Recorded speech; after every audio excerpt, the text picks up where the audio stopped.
क्या आप जानते हैं सेगमेंटेशन किसे कहते हैं? मार्केट सेगमेंटेशन क्या है? आखिर मार्केट सेगमेंटेशन की ज़रूरत क्या है? अगर आप मार्केट सेगमेंटेशन के बारे में अच्छे से समझना चाहते हैं तो इस वीडियो को लास्ट तक ज़रूर देखिए। Hello friends, I am doctor Swati. तो चलिए आज का टॉपिक शुरू करते हैं। मार्केट सेगमेंटेशन क्या होता है?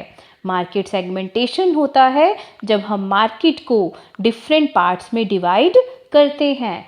लेकिन अब सवाल ये उठता है कि मार्केट को डिवाइड कैसे करते हैं? मार्केट को डिवाइड करते हैं हम कस्टमर की सिमिलर प्रेफरेंसेस के बेसिस पे, या हम कहें मार्केट सेगमेंटेशन एक ऐसी स्ट्रेटजी है जिसमें हम पूरे के पूरे मार्केट को कस्टमर के कैरेक्टरिस्टिक्स, कस्टमर के फीचर के बेसिस पर बांट देते हैं। जैसे कि हम बात करें कि ये मेल के लिए मार्केट है, इसमें मेल के प्रोडक्ट मिलेंगे, इस मार्केट में चिल्ड्रन के प्रोडक्ट मिलेंगे, ये पर्टिकुलर ब्रांड यंगस्टर्स के लिए है, ये ब्रांड ओल्ड एज पर्सन के लिए है। तो इस तरह से, क्योंकि कोई भी सेलर पूरे की पूरी मार्केट को सेटिस्फाई नहीं कर सकता, इसीलिए वो एक पर्टिकुलर मार्केट पे फोकस करता है, पर्टिकुलर टाइप ऑफ कस्टमर पे फोकस करता है ताकि वो उसे मैक्सिमम सेटिस्फाई कर सके।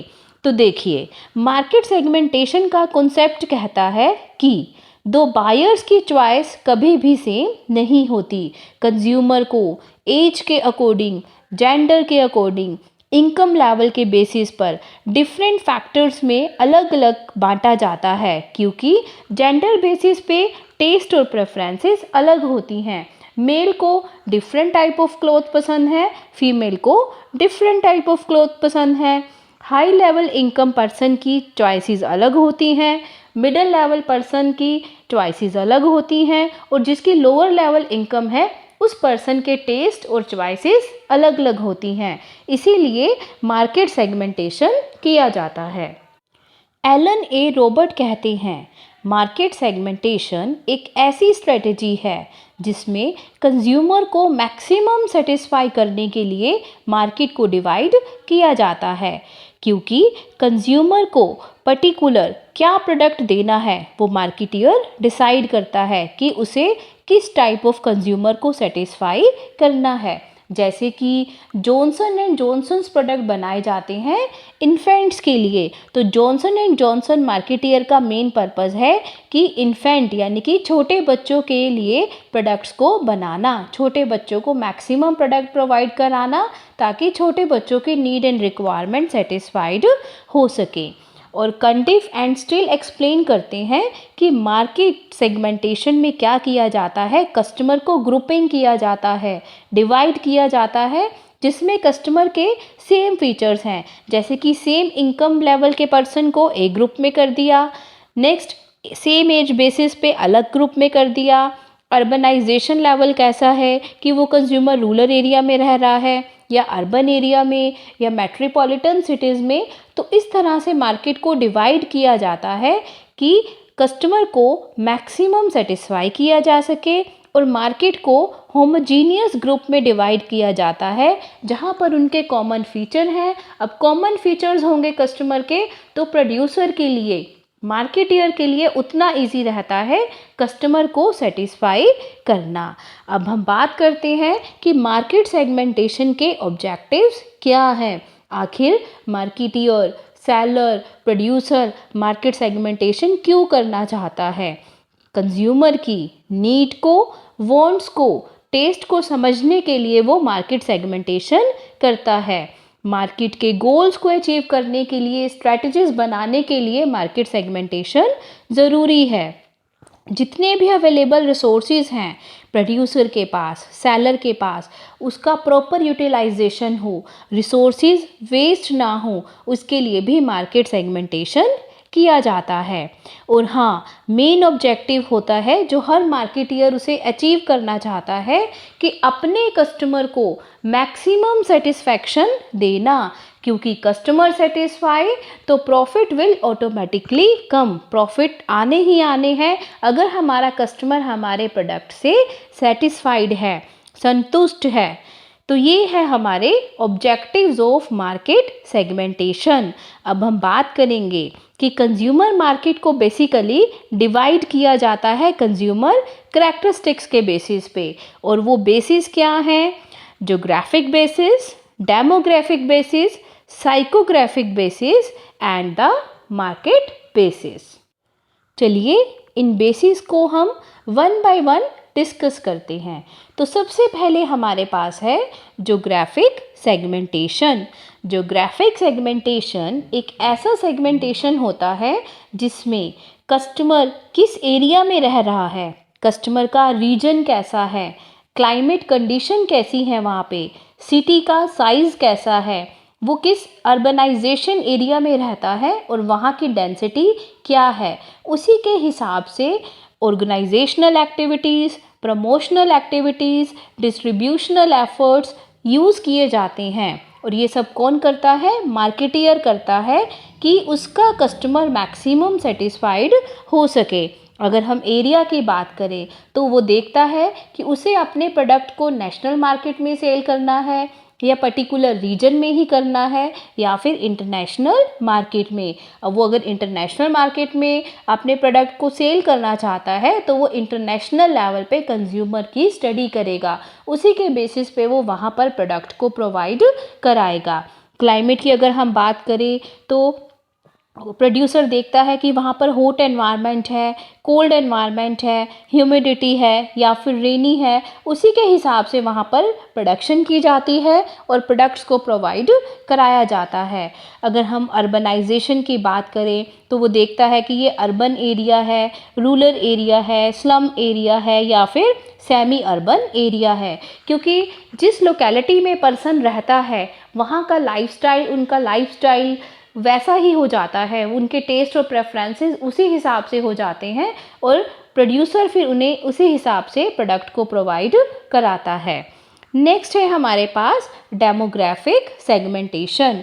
डेमोग्राफिक सेगमेंटेशन में मार्केटियर ट्राई करता है कि वो कस्टमर को इस तरह से डिफ्रेंशिएट करे उनके एज बेसिस पे, जेंडर बेसिस पे, फैमिली साइज हो गया, इनकम, एजुकेशन, रिलीजन, नेशनैलिटी, उनका ऑक्यूपेशन क्या है और मैरिटल स्टेटस क्या है, वो मार्केट को इस तरह से सेगमेंटेड करते हैं। जैसे कि लो लेवल इनकम के पर्सन हैं, उनका मेन फोकस होता है अपनी नेसेसिटीज़ प्रोडक्ट को सेटिस्फाई करना, ठीक है, वो अपने नेसेसिटीज़ को फुलफ़िल करते हैं।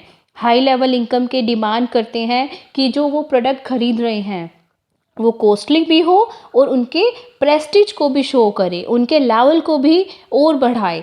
मिडिल लेवल कैसा प्रोडक्ट खरीदते हैं कि प्रोडक्ट की क्वालिटी भी अच्छी हो और ड्यूरेबिलिटी भी अच्छी हो। तो इस तरह से डेमोग्राफिक सेगमेंटेशन किया जाता है। जैसे हम एजुकेशन की बात करें तो एजुकेशन लेवल भी क्या करता है, पर्सन की चॉइसेस को, टेस्ट को इफ़ेक्ट करता है। तो मार्केटियर उसी तरह से पॉलिसीज़ को बनाता है, उसी तरह से सेगमेंटिंग करता है जिसमें वो कस्टमर को मैक्सिमम सेटिस्फाइड कर सकता है। नेक्स्ट है हमारे पास साइकोग्राफिक सेगमेंटेशन। अब साइकोग्राफिक सेगमेंटेशन रिप्रेजेंट करता है कि पर्सन की पर्सनालिटी कैसी है, पर्सन का लाइफस्टाइल कैसा है, पर्सन एक्ट कैसे करते हैं, उसी के बेसिस पर सेगमेंटिंग किया जाता है। अगर हम शॉर्ट फॉर्म में कहें ह्यूमन करैक्टरिस्टिक्स के बेसिस पे सेगमेंटिंग करना, that is cold psychographic segmentation. इसमें पर्सनैलिटी ट्रेड्स को जाना जाता है। बेसिकली क्लोथ्स के लिए, शूज़ के लिए, ऑटोमोबाइल्स के लिए, कॉस्मेटिक के लिए हम साइकोग्राफिक सेगमेंटिंग यूज़ करते हैं, ठीक है। तो ये था हमारा साइकोग्राफिक सेगमेंटेशन। जैसे कि कस्टमर का लाइफस्टाइल कैसा है, कस्टमर की परचेजिंग कैसी है, कस्टमर परचेजिंग पे कितना टाइम लगा रहा है। जैसे कि जो स्विंगर्स कस्टमर होते हैं वो लेटेस्ट प्रोडक्ट पे फोकस करते हैं, ठीक है। प्लेन जो होते हैं वो ऑर्डिनरी और सिंपल प्रोडक्ट उन्हें पसंद आते हैं, ठीक है। जैसे कि स्टेटस सीकर्स कस्टमर हैं, वो हमेशा वही प्रोडक्ट खरीदते हैं जो उनके स्टेटस को रिजेंबल करे, स्टेटस को रिप्रेजेंट करे। जैसे कि एक सिंपल गोल्डन ज्वेलरी है, एक तो हम नॉर्मल शॉप से खरीद रहे हैं, किसी भी ज्वेलर से ले रहे हैं हम, ठीक है। एक हम लेते हैं कि हम तनिष्क से ले रहे हैं, जो तनिष्क है वो रिप्रेजेंट करता है उनके स्टेटस सिंबल को। तो ये था हमारा साइकोग्राफिक सेगमेंटेशन। नेक्स्ट सेगमेंटेशन है हमारे पास मार्केटिंग बेसिस। मार्केटिंग बेसिस में मार्केट में हमारे कंडीशन कैसी है, वहाँ पर कंपटीशन कितना है, कंपटीशन लेवल के बेसिस पे भी सेगमेंटिंग की जाती है। चैनल ऑफ डिस्ट्रीब्यूशन किस तरह का है, 1 लेवल यूज़ किया जा रहा है, 2 लेवल या फिर मल्टी लेवल। उसके साथ साथ बायर्स कितने प्राइस कॉन्शियस हैं हमारे प्रोडक्ट के रिगार्डिंग, मार्केट में किस तरह के बायर्स हैं। तो ये सारे फैक्टर्स होते हैं जो क्या करते हैं, सेगमेंटिंग के दौरान फिक्स किए जाते हैं। इनको देखा जाता है कि मार्केट कंडीशन कैसी है, उसी के हिसाब से सेगमेंटिंग की जाती है। जैसे कि अगर मार्केट में कंपटीशन ज़्यादा है तो मार्केटियर एनालिसिस और रिसर्च पर बेटर वर्क करेगा, ताकि वो कस्टमर को अच्छे से अच्छा प्रोडक्ट अवेलेबल कराए और मार्केट में अपना एक प्लेस बनाकर रखे। अगर सपोज़ मार्केट में उसका कोई कॉम्पिटिटर नहीं है तो उसका फोकस होगा कि उसे अपनी सेल को मैक्सिमम करना है, उसे प्रॉफिट को मैक्सिमम अर्न करना है, ठीक है। तो ये था हमारा मार्केटिंग बेसिस। जैसे कि बायर जो जहाँ पर प्राइस कॉन्शियसनेस ज़्यादा होती है, कोई कोई मार्केट होती है जिसमें नॉर्मली प्राइस हायर होते हैं और किसी मार्केट में प्राइजेस लो होते हैं। अगर हम सेम ब्रांड का भी प्रोडक्ट खरीदें तो कई बार प्राइजेस में क्या होता है, डिफरेंस होता है। जैसा कि चंडीगढ़ में एलेंटे मॉल है, वहाँ के प्राइजेस मच हायर हैं in comparison to other malls. तो ये था हमारा प्राइस कॉन्शियसनेस। तो ये था मार्केट सेगमेंटेशन के बेसिस। अगली वीडियो में हम बात करेंगे सेगमेंटेशन को कैसे इफ़ेक्टिव बनाया जाए और टारगेट मार्केट सेगमेंटेशन स्ट्रेटजीज कौन सी हैं जिससे मार्केटियर को ज़्यादा से ज़्यादा बेनिफिट हो। होप आप सबको मार्केट सेगमेंटेशन समझ आ गया होगा। तो आप वीडियो को लाइक करें, ज़्यादा से ज़्यादा शेयर करें और चैनल को सब्सक्राइब करें। Thank you.